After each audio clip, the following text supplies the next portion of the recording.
Halo Tribuners, senang sekali saya Mesya Marsabesi bisa menyapa Anda kembali di Tribun Ambon hari ini edisi 5 April 2022. Tribuners, sejumlah berita terbaru dari Kota Ambon dan sekitarnya akan kami hadirkan untuk Anda. Kita mulai dengan berita pertama. Masa jabatan Richard Syarif tersisa 1 bulan 17 hari. DPRD gelar rapat paripurna pemberhentian. DPD Kota Ambon menggelar rapat paripurna ketiga masa persidangan kedua dalam rangka pengumuman akhir masa jabatan Wali Kota Ambon Richard Lohenapesi dan Wakil Wali Kota Ambon Syarif Hadler.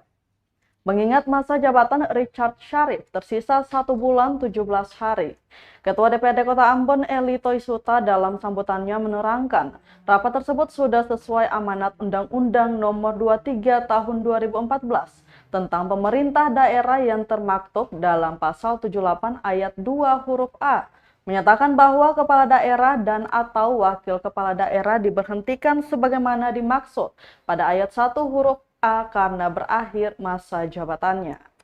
Serta pasal 79 ayat 1 menegaskan bahwa pemberhentian kepala daerah dan atau wakil kepala daerah sebagaimana dimaksud dalam pasal 78 ayat 1 dan 2 diumumkan oleh pimpinan DPRD Kota dalam rapat paripurna dan diusulkan oleh pimpinan DPRD kepada Menteri Dalam Negeri melalui Gubernur sebagai wakil pemerintah pusat. Selain itu, paripurna pemberhentian itu juga merujuk pada Surat Menteri Dalam Negeri Nomor 131/2188/OTDA perihal usul pemberhentian kepala daerah dan wakil kepala daerah yang masa jabatannya berakhir pada tahun 2022.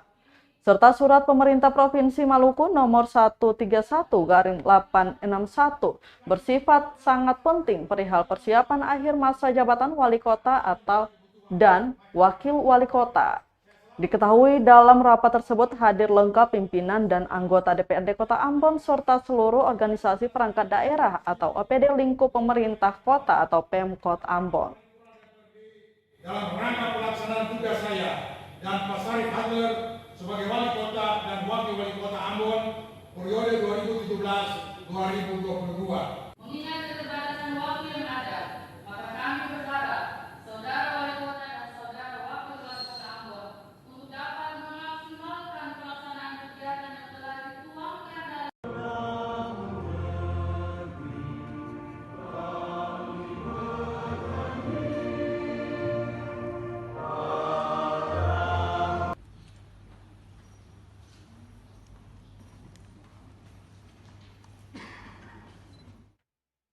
.128 penghargaan diraih Kota Ambon selama kepemimpinan Lohenapesi Hadler. Selama kurun waktu 4 tahun, Kota Ambon telah meraih 128 penghargaan. Penghargaan didapat selama periode kepemimpinan Wali Kota Ambon Richard Lohenapesi dan Wakil Wali Kota Ambon Syarif Hadler.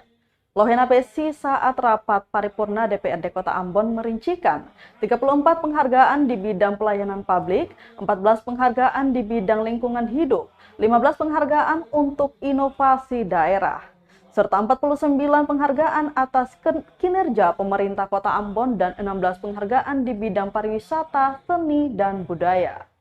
Lohenapesi mengatakan ratusan penghargaan yang masih terus bertambah itu merupakan hasil kerja keras bersama.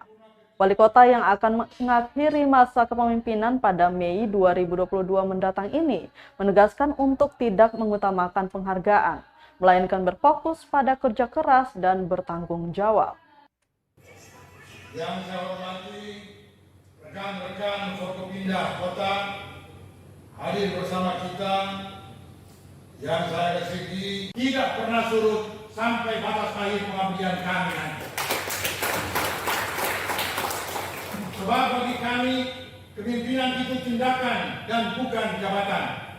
Dan kami akan memposisikan diri sebagai pemimpin yang terus melayani sampai hari terakhir pengabdian kami. Bahkan bagi kami, pengabdian untuk Ambon tidak akan pernah berakhir seiring dengan berakhirnya masa jabatan kami nanti sebagai wali kota dan wakil wali kota Ambon. Kesempatan 5 tahun terakhir kami pakai untuk mewujudkan visi pemerintah Kota Ambon, yaitu Ambon yang harmonis, Ambon yang sejahtera, dan Ambon yang religius, yang kemudian dijabarkan dalam 4 misi, yaitu memperkuat dan mempererat harmonisasi sosial, meningkatkan kualitas sumber daya manusia, memberdayakan ekonomi keluarga dan masyarakat. 2022 oleh Sekretaris DPRD Kota Ambon. Ditanya progres Pilkades, Lohena Pesi pastikan akan ketemu penyelenggara. Wali Kota Ambon Richard Lohena Pesi diminta untuk segera menyelesaikan persoalan kekosongan kepala desa atau kades maupun negeri di Kota Ambon. Hal itu diungkapkan Ketua DPRD Kota Ambon Elito Isuta saat rapat paripurna dalam rangka pengumuman akhir masa jabatan Wali Kota Ambon dan Wakil Wali Kota Ambon tahun 2017-2022 di ruang sidang utama DPRD Kota Ambon Senin 4 April 2022. Menjawab hal itu, Lohena Pesi mengatakan seluruh pentahapan pemilihan kepala desa atau Pilkades telah selesai. Dan hari ini jadi hari terakhir kampanye bakal calon di 8 desa dan 1 negeri, yaitu desa adat yang bakal ikut Pilkades serentak. Lanjutnya pada Selasa 5 April 2022 hari ini, Pemkot Ambon juga akan bertemu dengan seluruh penyelenggara, bakal calon hingga tim kemenangan, guna memastikan kesiapan penyelenggara pesta demokrasi itu. Yang saya kasihi, Semua sudah siap. Bahkan sampai dengan hari ini kan kampanye yang terakhir. Cuma memang di kota mereka usulkan kalau bisa jangan mereka tanggal 7. Nah itu yang nggak boleh, ya. Diseragamkan seluruh tanggal 7. Yang kedua nanti besok itu saya akan rapat dengan seluruh calon kepala desa, panitia penyelenggara maupun dia punya tim-timnya, ya. Ini kita kan pemilihannya untuk pilih siapa yang dituakan di desa, tidak untuk melayani ini masyarakat. Apalagi penyelenggaraan ini bulan puasa supaya betul-betul kita serahkan hati, ya, buat ini rakyat. Kita besok saya mau arahkan kepada seluruh calon itu. yang saya hormati rekan-rekan Forkopimda Kota hadir bersama kita, yang saya kasihi. Wali Kota dan Wakil Wali Kota Ambon 2017-2022. Baik Tribuners, kita beralih ke berita lainnya. Polda Maluku minta masyarakat berani lapor anggota polisi yang bekerja tidak benar. Kabid Humas Polda Maluku Kombes Pol Emrum Ohirap minta masyarakat tidak takut melaporkan persoalan yang melibatkan anggota kepolisian. Bahkan pelaporan bisa menyangkut kinerja anggota. Rum meminta masyarakat tidak takut untuk melakukan pengaduan, bahkan terkait kinerja anggota sekalipun. Dia pun memastikan setiap laporan akan diterima dan proses hukumnya secara terbuka. Diketahui Polda Maluku mencatat sejak bulan Januari hingga Maret 2022, terdapat 62 laporan pengaduan masyarakat atau DUMAS dari berbagai instansi diterima. Puluhan laporan DUMAS yang diterima umumnya terkait pelayanan masyarakat atau Yanmas, personil, sidik TP atau penyelidikan tindak pidana, tanah atau rumah, dan lain-lain. Dari laporan DUMAS yang diterima tersebut, 54 diantaranya sudah ditindaklanjuti, sementara 8 belum ditindaklanjuti.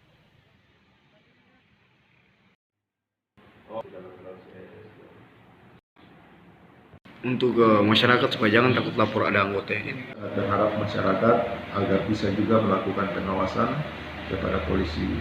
Dengan apabila ada polisi yang dalam hal melakukan pelayanan kepada masyarakat tidak melaksanakan tugas atau memberikan pelayanan yang kurang baik, maka agar dilaporkan saja ke bagian Itwasda Polda Maluku atau di situ ada bagian Dumasan dan pasti kami akan proses.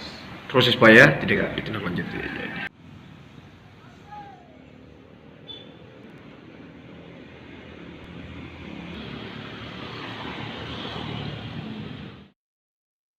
Peralihan pembangkit listrik jadi penyebab listrik sering padam di Kota Ambon. PLN Unit Pelaksana Pelayanan Pelanggan atau UP3 Ambon mengakui kerap terjadi pemadaman listrik di wilayahnya. Hal ini berdasarkan keluhan pelanggan yang terdampak akibat pemadaman tersebut. Manajer PLN Unit Pelaksana Pelayanan Pelanggan atau UP3 Ambon, Yus Rizal, mengatakan pemadaman yang terjadi belakangan ini disebabkan pengalihan pembangkit listrik.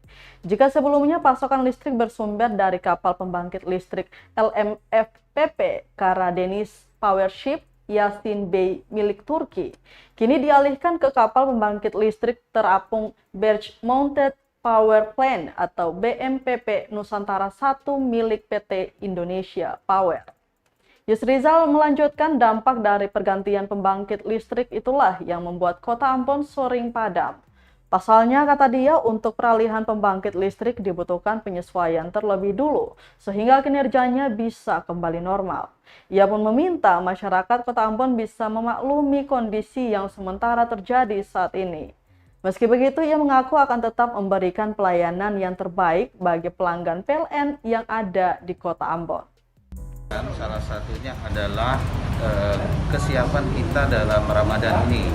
Nah, memang ada kita masa peralihan pembangkit Turki digantikan dengan BMPP Nusantara 1 yang dari kerjasama dengan anak perusahaan PLN Indonesia Power dengan PT PAL. Nah, ini tentu saja peralihan ini dari sistem yang lama ke sistem baru perlu penyesuaian dan ini perlu waktu. Bisa saja terjadi kemungkinan terdampak oleh misalnya adanya yang belum sinkron, maka dia terpaksa harus keluar, ada sebagian yang padam. Ini kita sampaikan, kami secara korporat tidak mau ada satupun pelanggan yang padam. Tetapi sehingga kami akan mengupayakan sebaik mungkin untuk tidak padam. Kami harap pelanggan masyarakat di Kota Ambon memaklumi kondisi ini. Kami senantiasa untuk selalu berusaha meningkatkan pelayanan kami.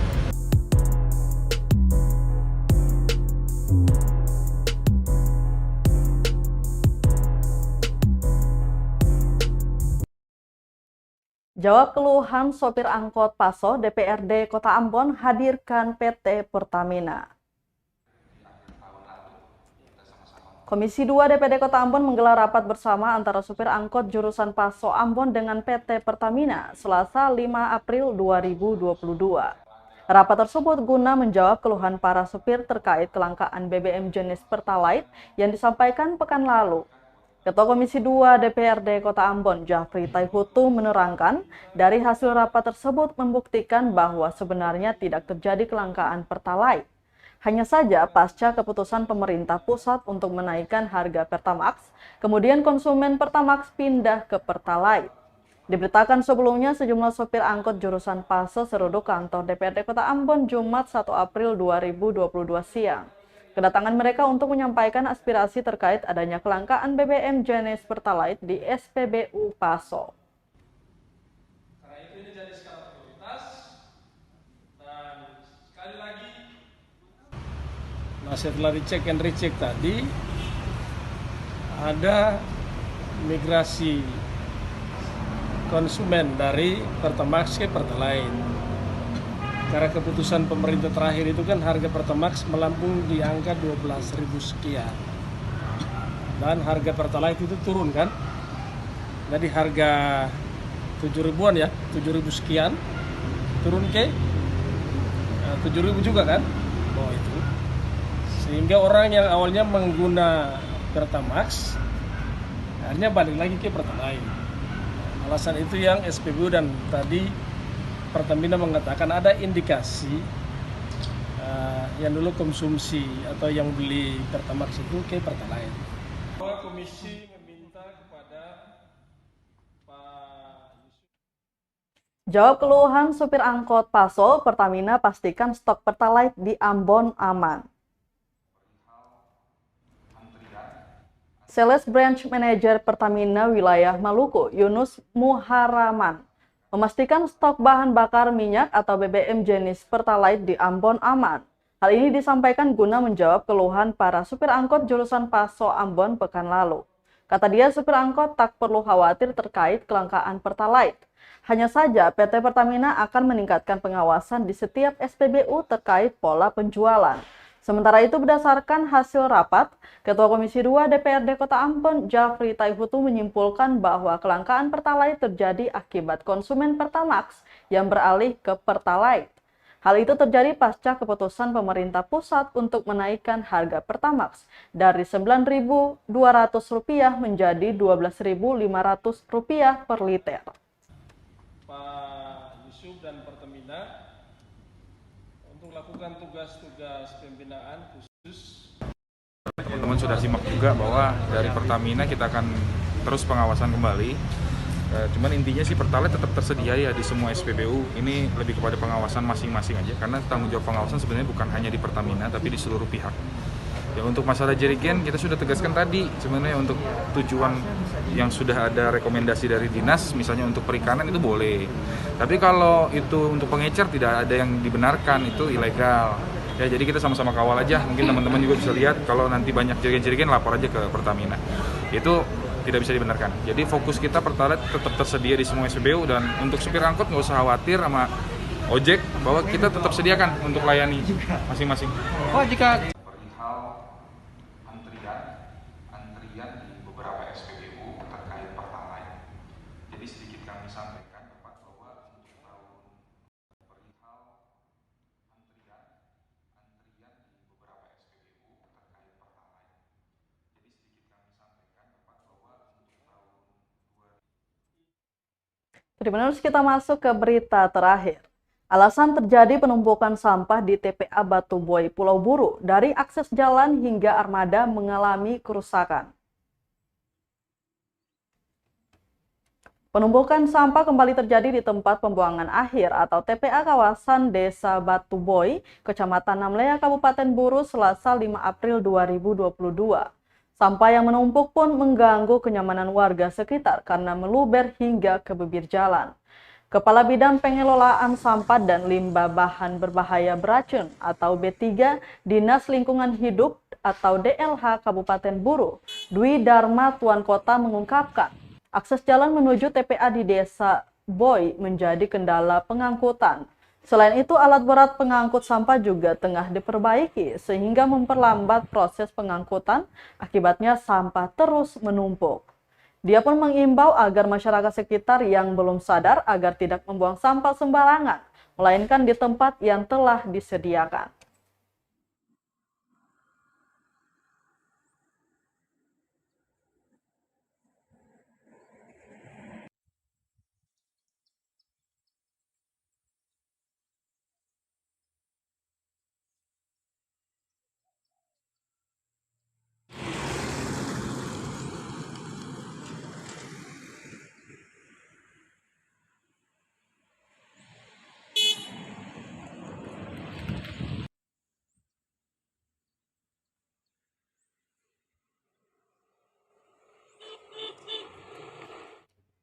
Tribuners, berita tadi sekaligus menutup rangkaian kebersamaan kita di Tribun Ambon hari ini, edisi 5 April 2022. Mewakili seluruh kru yang bertugas, saya Mesya Marsabesi pamit undur diri. Selamat menunggu waktu berbuka puasa bagi Basudara Kota Ambon yang menjalankan. Amato.